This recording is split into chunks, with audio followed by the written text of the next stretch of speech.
I was never proud that I lived in a van. It was never something I spoke about or ever wanted to speak about, even to this day. But I'd be a fool if I ignored that living in a van gave me the time to focus on a foundation upon which I built my life. My van became my fortress of solitude, and to this day, I'm still reaping the rewards of the sacrifices I made by living in a van on the streets of Los Angeles for nearly 2 years. Well, 22 months to be exact.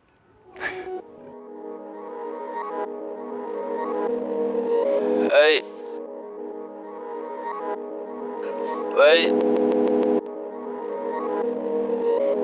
As I began to work on my first full-time union TV show, many things in my life began to change. First and foremost, living in a van started to become much easier. On a film set, they work you to the bone, 12 hours a day, feed you like a pig, and give you all the bathroom access you could possibly dream of. I was in heaven. I went from having too many hours in the day to having barely enough hours to sleep at night because of how much I was working. I no longer needed a plan day by day because my life was now governed by a call sheet. On the TV show I was on, we were filming all throughout Los Angeles. One day we might be filming in Long Beach at a diner, the next day in downtown LA, and then of course back to wonderful North Hollywood by Wednesday. This was when the van started to make life significantly easier.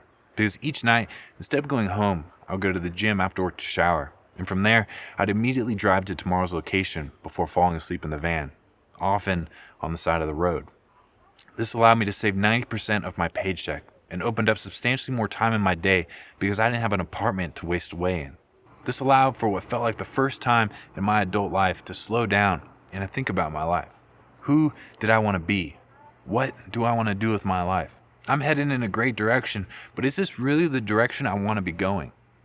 The extra time in the van helped me to be conscious about where I was headed.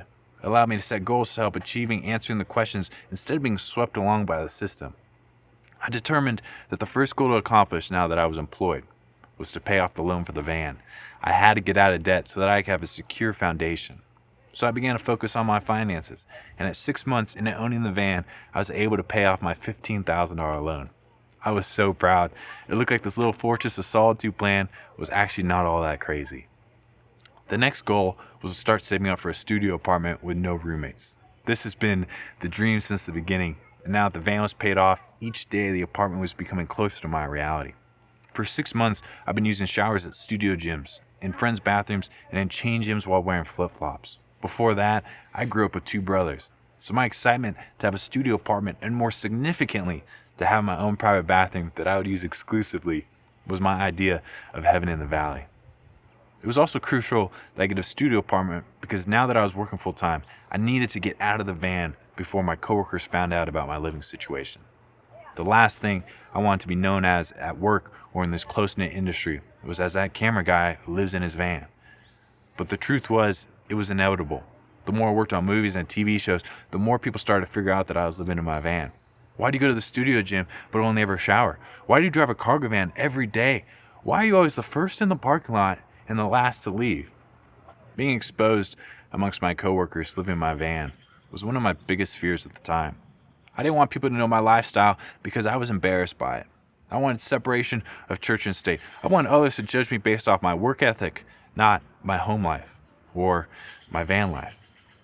But you can only keep your personal life personal for so long. When you work 70 hours a week with someone, you begin to know all their secrets. So when someone would find out I lived in my van, they would immediately ask why. On occasion, people would ask why because they were concerned, and more often than not, the conversation would end with them offering up their guest room or shower if I ever needed it. This was greatly appreciated, and I used these offers many times. But more often than not, coworkers would ask me why I live in my van in hopes of prying into my personal life in order to judge me based off my circumstances. I work in Hollywood, one of the most pretentious towns in the world. What else did I expect? But I also work in Hollywood, where every day we tell stories to guide and mold the narrative of the culture. So I guided the narrative in my life. When anyone asked why I lived in my van, I began to tell them a story about how I was living in a van so I could save up and buy a house. This narrative worked wonderfully. People immediately understood the financial struggle it takes to buy a house, especially in Southern California. All of a sudden, folks began to view me as smart and strategic as opposed to Uncle Rico, even though I was still very much Uncle Rico.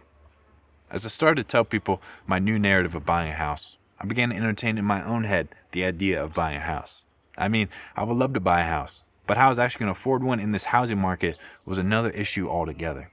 I didn't feel like it was ever going to happen, but why not start saving for one? How was I improving my life by being wasteful with my money now that I was out of debt? I believe money is power, and that money can change your world if you're conscious about it, or it can waste away. As I quickly approached my 12-month break-even ROI point in the van, I was more than ready to move into that overpriced Los Angeles studio apartment by myself. I was dreaming of a couch, running water, and that private bathroom. I never wanted to see this van again. But as I was searching for a studio apartment, an opportunity came up to buy a house with my brother. Not a primary residence. I was still financially miles away from that goal. But an opportunity came up to buy a rental property. And guess who'd been living in a van and saving vigorously for a house that deep down he never thought he'd be able to afford? Oh yeah, this guy. So 15 months of living in the van, I closed escrow on a rental property with my brother. Now the opportunity cost of buying this rental property, that I was once again broke, aka the studio apartment with no roommates would have to wait. My bank account balance was under $2,000 after we closed escrow, but the key was that before I bought that property, I had paid off the loan for my van. I was able to take a ridiculous financial risk in buying that rental property because I had the paid off van to fall back on. The day after we closed escrow, if I would have been fired from my job or if the industry would have gone on strike, I would have been fine because I had my van. The van had truly become my fortress of solitude. I ended up living in the van for 10 more months before I was able to afford that studio apartment. 22 months in total, I lived in a van. By the end, I was so burned out, I never wanted to see another van again.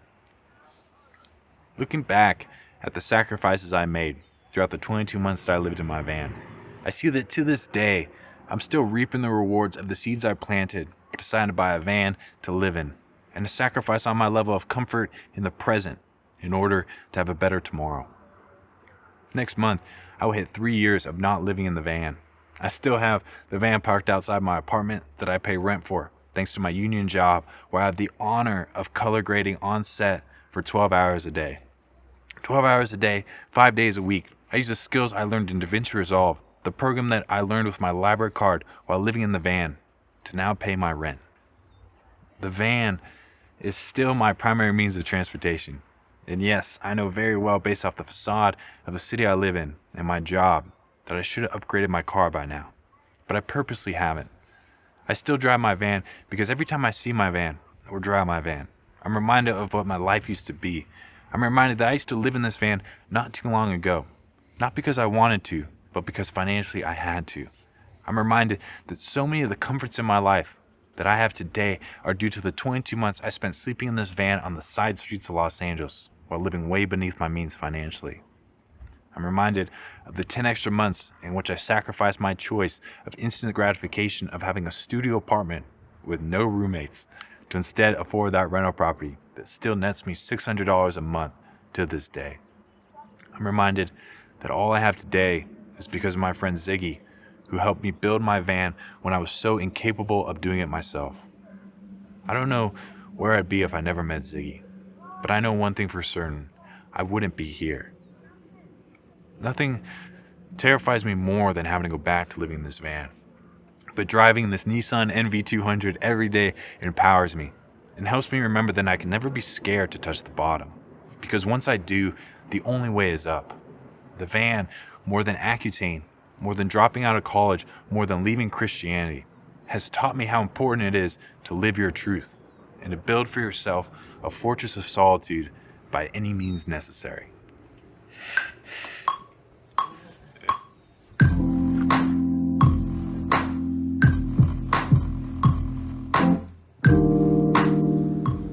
For the past 22 months, I have been living in and around Los Angeles County in this cargo van.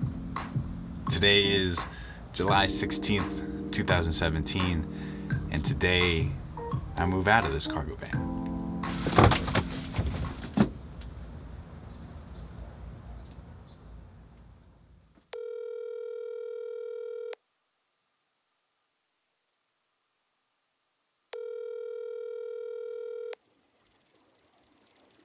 You reached Spencer's voicemail.